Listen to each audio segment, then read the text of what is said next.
I am joined now by Patrick Bet-David. He is the host of the PBD podcast, of course, part owner as well of the New York Yankees, as well as the founder of Valuetainment. Patrick, thanks so much for making the time. It's great to be on. How much of a spoiler will RFK actually be? I think more than people think he will be. I think it's going to be more than people think. I think in a situation like this, if I'm on the left or the right, I'm staying super paranoid with RFK. Uh, the only way I am welcoming off RFK if I send one of my guys to have a private meeting with him and his team and say, hey, why don't we do this?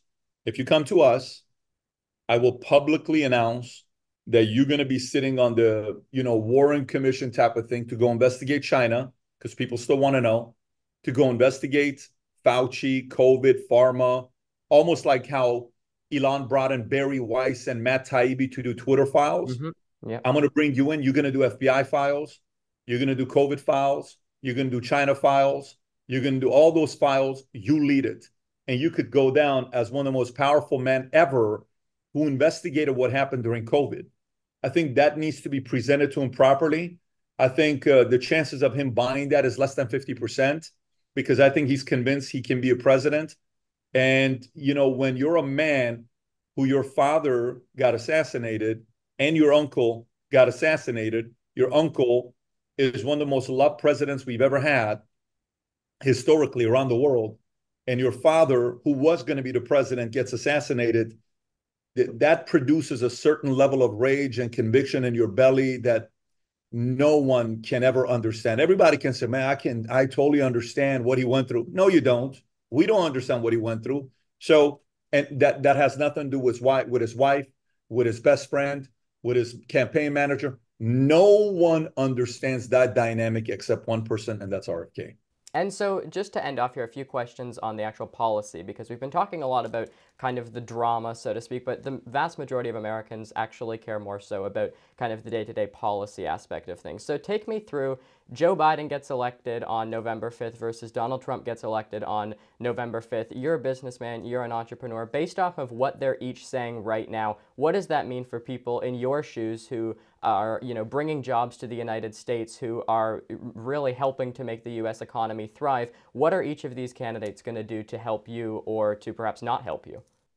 Well, the Trump tax cuts are going to be expiring. Okay. And what does that mean? I remember the day the president announced, I think capital gains went from 39 to 21. I'll never forget that. That's 18 points, right? Overnight capital gains. You sell a business for $100 million, Mm-hmm. you would have paid $39 million in taxes versus $21 million. That $18 million goes in your pocket. That's a lot of, put that to 10 million, $1.8 million in your pocket. Go to a million, $180,000 in your pocket. So that one part, when that happened with President Trump, I held an emergency meeting. My wife was there when I brought all the employees in my office in Addison, Texas. And I said, okay, guys, so what do you think? President Trump, and I had a lot of African Americans in my office. I was 60% African American because our headquarters in insurance, we had a lot of support. So they were case managers and they would call in support. And many of them were not happy about the fact that Trump became president. And I said, so how do you feel? How do you feel? How do you feel? I said, well, I got some news for you. What's that? According to President Trump's tax cuts, he's going to lower capital gains from 39 to 21. That allows me to keep a lot of the taxes. And because of that, one of the announcements we're making here today, without even finding out all the details about the taxes, is we're giving away a bonus of $100 per month that you've been with the company. So if you've been with the company for 9 months, $900 bonus. You've been with the company, and they're like, wait, what? I'm like, yeah, that's what we're doing. Oh my God, Patrick, you're the greatest leader. I said, why are you giving me the love? I said, the only way I'm going to give this bonus is if you tweet out that President Trump is your favorite president. Oh, we're not. I said, I'm just kidding. You don't need to do that. But the point is, don't thank me. Thank the man that came up with these policies. I didn't come up with these policies.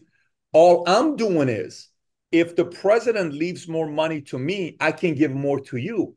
But if the president takes more taxes and money away from me, what you're telling me is the fact that you want the government to take care of you. No problem. Then it's not my job to give you additional bonuses. It's the government's job because that's how you're voting.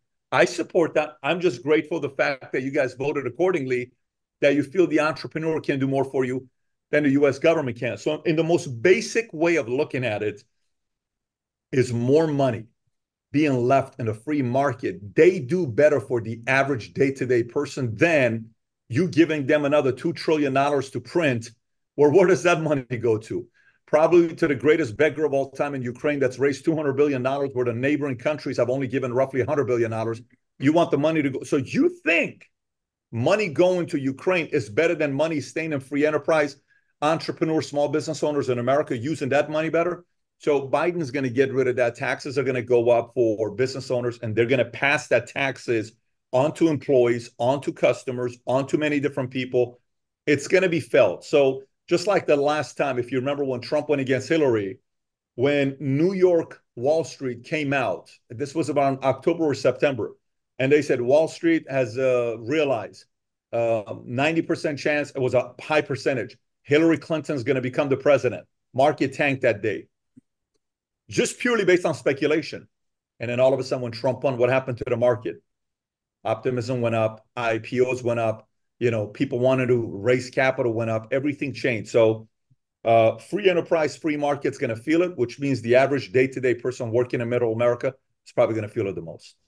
And just my last question here, because we have seen now 4 years, you mentioned this earlier, 4 years of Joe Biden, 4 years of Donald Trump. It's obviously a unique position where you can kind of compare and contrast the two different records. Take me through some of what Trump did during his 4 years, some of what Biden did during his 4 years, and perhaps what people can get as an indication as to what they would do in a second term for either one of them. Yes. I mean, if you think about, let's go through the most basic thing. If you and I were given land, a million acres of land, you got it, I got it. We're going to build our own small little country, right? And we have nothing to start off with. It's brand spanking new. What do you think is the one word every single mother, when they're thinking about whether to bring their family to your country or my country, is thinking about? Starts with the letter S. It's safety or security, okay? That is so basic, fundamental for a mom that it doesn't get more simpler than that. I just want to make sure my family is safe. That's why they like marrying a man that makes them feel safe, right? The S word, security. Mm-hmm. So under Trump, there was no war. ISIS disappeared.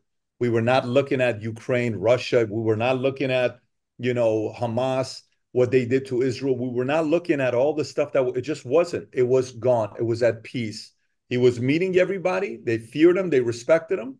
And that was a good combination to have. When you have a president, you don't want a president's number one to be liked and loved. You want a president to be feared and respected by his opponents. And Trump was feared and respected. Those are two qualities you need with the leader of your company, especially if it's a country that we're talking about. Economy was great. Pay for, it doesn't matter what skin color you were doing fine. You were doing good. In many different ways, we were making progress. Under Biden, we saw where the average family inflation was low when he took office, and then all of a sudden it went up to where it went to. Economy where a lot of people are saying, well, look at the stock market. Stock market is doing great. Yeah, maybe the Magnificent Seven stocks are doing great, but go and look at what's happening with middle America right now. Go and ask the average day-to-day person that's going shopping, how are they feeling it? The other day, there was a guy, he went on and placed an order on Amazon, the same exact order he placed on Amazon.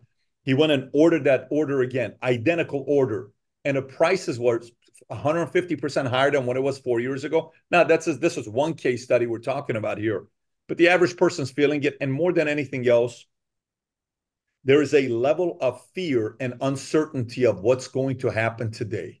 We don't know who is leading this country today.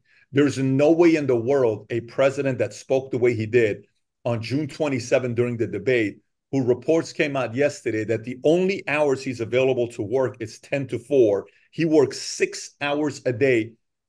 While we have two massive wars going on, America cannot afford a part-time president today. We need a full-time committed president that imposes fear and respect, and we simply don't have that today.